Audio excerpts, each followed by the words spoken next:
Alors les amis, ça y est, on arrive à la fin de cette playlist découverte pour cet amic, le CMS Laravel qui déchire. Restez jusqu'à la fin parce qu'après j'ai besoin de vous. On a vu pas mal de choses ensemble et le but pour moi c'est vraiment de vous faire découvrir les grandes bases de ce CMS là. Et globalement, ce qu'il faut retenir c'est que cet amic, ce n'est pas juste un CMS compatible Laravel, c'est un CMS qui est fait pour Laravel et ça vraiment ça change tout. Parce que vous pouvez soit partir d'un projet Setamic directement, qui a donc le CMS et Laravel, soit vous pouvez ajouter Setamic sur un projet Laravel existant, même si ça fait 1 an, 2 ans, 3 ans que votre projet est tournant. En quelques minutes, vous faites Composer Require Setamic et c'est bon, vous avez un CMS complet.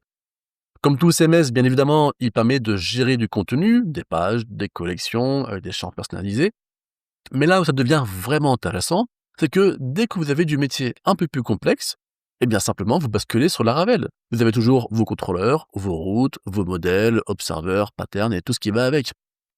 Donc vraiment, je trouve qu'avec ce CMS-là, vous avez le meilleur des deux mondes. Vous avez un très bon CMS pour gérer le contenu proprement. Vous avez vu, le back-office, il est propre. On peut gérer les rôles, les permissions, c'est quand même vraiment sympa. Le live edit, c'est quand même vraiment de bonne qualité.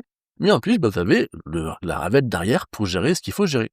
Au niveau des données, pour rappel, on l'a vu aussi, vous pouvez soit travailler par défaut, tout est en YAML, donc sur des fichiers directement, pas besoin de base de données, soit alors vous mettez en base de données justement, soit vous faites un mix des deux. Ça, c'est votre choix et c'est quand même assez puissant selon les projets. Personnellement, aujourd'hui, je vais vraiment utiliser Statamic sur beaucoup de projets clients, voire en fait même sur tous mes clients quand j'ai besoin d'un site vitrine. Et mon combo préféré, c'est le suivant. Pour un produit SaaS, j'ai mon Laravel qui va gérer forcément le code métier. Je vais avoir Laravel Nova pour gérer le back-office et j'aimerais vous faire une vidéo, une playlist là-dessus, pourquoi pas. Et puis je vais avoir mon CMS Atomic pour gérer la partie vitrine. Tout ça dans un seul projet, Laravel toujours. Alors vraiment, pour rappel, cette playlist, c'est vraiment une introduction, une présentation au CMS. D'ailleurs, je vous remercie parce que j'ai reçu beaucoup de messages en privé, sur LinkedIn, ici ou ailleurs, de Dev Laravel qui, grâce à cette playlist, vous avez découvert le CMS. Tant mieux, et j'espère que ça va aussi aider un petit peu à avoir plus de marché et plus de business à ce niveau-là dans la francophonie.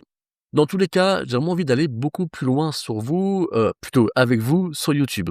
Et j'aimerais pour cela vous montrer des projets réels. Par exemple, là, comment je développe des projets pour des clients, comment je vais structurer ça. Et j'aimerais vraiment vous faire des vidéos avec, voilà, j'ai eu tel client sur telle plateforme, voici comment j'ai fait mon rendez-vous, mon cahier des charges, voici comment j'ai commencé à développer avec lui, voici un peu les points importants qu'il y a eu sur ce code-là, et vous en parler un petit peu. Par exemple, je vais aussi parler d'Ecclesia, un produit SaaS que je développe, où je dois gérer beaucoup de multisites, où je vais générer justement des sites pour différents clients. Chaque client, selon ce qu'il va payer, aura accès à différents modules.